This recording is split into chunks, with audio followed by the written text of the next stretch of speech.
Et salut, c'est le Champignosaurus. Et aujourd'hui, après une longue absence, nous allons parler des morilles. Pourquoi on parle des morilles? Parce que c'est la saison.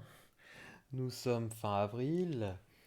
Les morilles commencent à pousser au début du printemps, de mars jusqu'à mai, voire juin dans les régions montagneuses.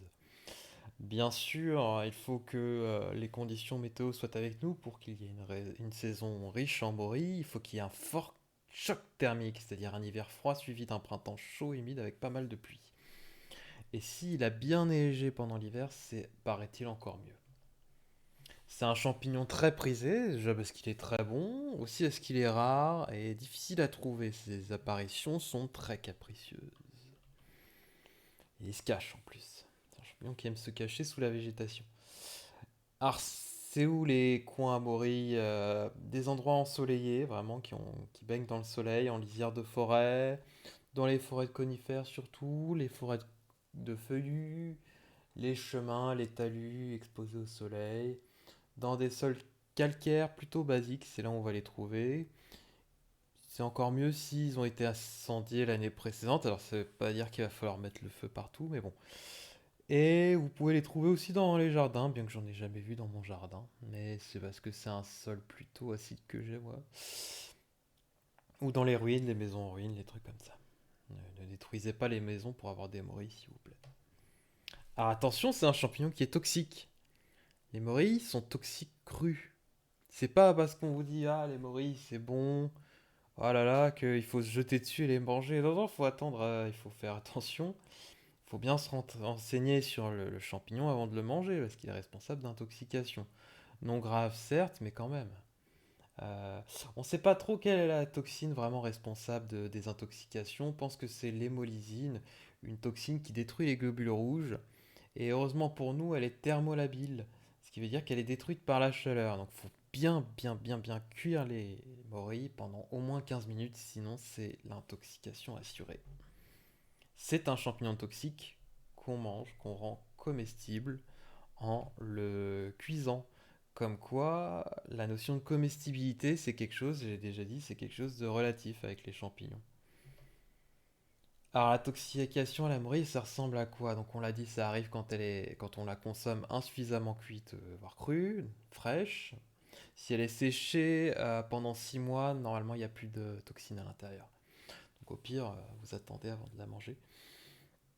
Ou alors si elle est consommée en très grande quantité. Donc on l'a déjà dit, je crois, hein, mais les champignons, vous pouvez vous intoxiquer même s'ils sont comestibles. Si vous en mangez trop, c'est pas un aliment avec lequel on va se goinfrer, même si vous voyez plein de gens qui font des cueillettes énormes là. Non, non, on se fait une portion raisonnable de quelques dizaines de grammes, 100 grammes maximum, et c'est tout, parce que sinon, si on en mange trop, on s'intoxique. Surtout que les champignons sont des pollueurs et des concentrateurs en toxines, en polluants et en radioactivité et en métaux lourds. On ne veut pas en manger trop, s'il vous plaît. Encore moins quand on les cueille dans des zones polluées, faut éviter. Bref, comment ça se déroule une intoxication à la morille? Eh ben, dans un premier temps, comme dans beaucoup d'intoxications, on aura des troubles digestifs qui ne sont pas forcément présents mais qui peuvent arriver. Des choses pas très agréables, nausées, vomissements, diarrhée, ballonnement, des maux de ventre. Et puis 10 à 12 heures après, le repas trop copieux en morille cru, eh bien on va avoir des troubles de la vision, des vertiges, des tremblements. Et on va avoir du mal à marcher, on va être incoordonné, bref, c'est vraiment pas cool du tout. Ah ouais, là j'ai fait une erreur de copier-coller. Bref, l'intoxication normalement elle est censée se résoudre au bout de 24 heures, donc plus de peur que de mal. Mais c'est tout le problème, c'est que bah, ça ressemble quand même à une intoxication. Et quand vous avez mangé des champignons, puis peut-être que vous saviez pas trop ce que c'était et tout, que vous commencez à avoir des troubles comme ça, c'est la panique et ça vous vaudra un séjour aux urgences alors que voilà, ça aurait pu être évité. Ça va faire chier tout le monde pour rien. Donc on fait attention, on n'en mange pas trop et surtout on les cuit bien, sinon c'est l'intoxication. À quels arbres est associé la borie? Eh bien aux frênes surtout, mais à plein d'autres arbres, notamment des conifères. Mais voilà, son arbre préféré c'est le frêne élevé Fraxinus excelsior. Un bel arbre. Elle peut aussi être associée à des pommiers, surtout qu'elle peut pousser sur des pommes pourries, tombées au sol. Alors, il y a quoi comme espèce de morille? Bah, il y a la morille commune. Alors, je vous préviens, moi, je sais pas différencier les différentes morilles les unes des autres. Il va falloir se débrouiller. La morille commune, donc Mochella esculenta, qui peut avoir un chapeau un peu rond, voire un peu plus conique, mais plutôt rond. Des alvéoles. Ça, c'est très important. Une morille, ça a des alvéoles. Des alvéoles. Avec des sortes de côtes comme ça, des sortes de crêtes qui sont plus claires. Et à l'intérieur, il y a des alvéoles, donc des sortes de trous. Les couleurs peuvent varier avec les morilles. C'est tout le problème pour les reconnaître. C'est que les couleurs sont très variables. La morphologie est très variable. D'accord. Et un pied blanc, ou couleur un peu crème, qui est creux, mais parfois à l'intérieur peut y avoir des structures, un peu des circonvolutions. Quand vous coupez une morille en deux, elle est creuse normalement. La morille ronde ou morille jaune, pareil, elle est aussi un peu variable. Elle est plus ronde, ça peut aider. Et une couleur un peu plus blonde, un peu plus jaune. La morille délicieuse. Alors c'est marrant, sur beaucoup de sites et dans des ouvrages, ils vous parlent de ça comme si c'était des espèces différentes, la morille conique, la morille délicieuse ou la morille élevée. Apparemment ça serait la même espèce, c'est juste des variantes différentes de la même espèce. Bref, celle-ci serait incroyablement bonne, le pied est plus court et elle est plus conique, voire pointue, mais plus conique. Variable en couleur, en forme aussi. Alors, une première confusion, c'est le morillon, qui est pas vraiment une morille, enfin, qui est pas du même genre. Le morillon, c'est pas grave si on confond parce qu'il est comestible s'il est bien cuit, au même titre que les morilles, s'il est consommé cru ou en trop grande quantité, il sera toxique. Mais il aurait une qualité gustative équivalente au morille, ça se mange aussi bien. C'est juste qu'il est quand même moins consistant, quoi. Vous voyez, il y a quand même moins de chair. Différence notable avec la morille, la marge. Donc ces espèces de crêtes que vous voyez, qui font des circonvolutions et des crêtes. Chez le morillon, c'est pas, c'est pas soudé, c'est pas d'un seul tenant, c'est pas en une seule continuité avec le pied. Chez le morillon. Ça fait plus une sorte de champignon quand vous le coupez en deux, comme un vrai champignon quoi, conique. Alors que chez les morilles, vous voyez que tout se fait d'une seule ligne, d'un seul tenant là. On le voit là, ici. Donc voilà la petite différence. Et là, par contre, attention à la confusion. Donc, le gyromitre succulent, un nom porté à tort. Euh, c'est la fausse morille, soi-disant gyromitre comestible. Pourquoi? Parce que dans certaines régions, ils le mangent quand même, alors que c'est considéré comme mortel.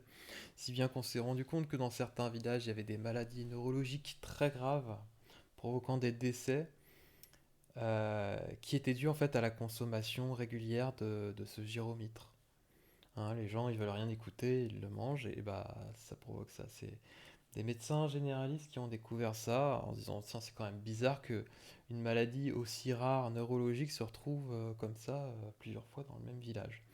Et c'est comme ça qu'ils ont découvert que c'est parce qu'ils mangeaient n'importe quoi, donc ils mangeaient traditionnellement ça. C'est pour ça on se méfie hein, des gens qui vous proposent des champignons.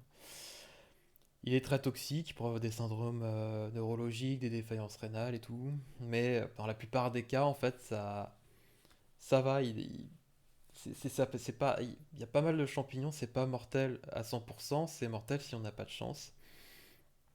Et la plupart des consommations raisonnables de ce champignon se passent bien, ce qui fait que bah, ces gens continuent à le manger. Mais bah, au bout d'un moment, ils finissent par avoir des troubles neurologiques. Et irrémédiables, hein, ils s'en remettent pas. Bref, le gyromite comestible, il est en forme de cervelle, c'est la grande différence avec la morille. Vous voyez, ça donne vraiment pas envie, c'est dégueulasse, c'est plus des alvéoles du tout. C'est comme ça qu'on va différencier les deux. Euh, je vous ai dit, ce qui est important dans un premier temps, c'est d'apprendre les champignons mortels et toxiques les plus connus, les plus évidents, Et ensuite, de surtout apprendre les confusions dangereuses entre un champignon que vous recherchez et le champignon mortel correspondant. Ça veut dire que si vous savez reconnaître un gyromètre en forme de cervelle et à peu près la morille, bah, enfin pas à peu près, faut que vous sachiez parfaitement la reconnaître, mais si vous savez, si vous avez en tête que bah, le gyromite là, il faut pas le manger et qu'il est en forme de cervelle alors que la morille elle est en forme d'alvéole, normalement tout va bien se passer.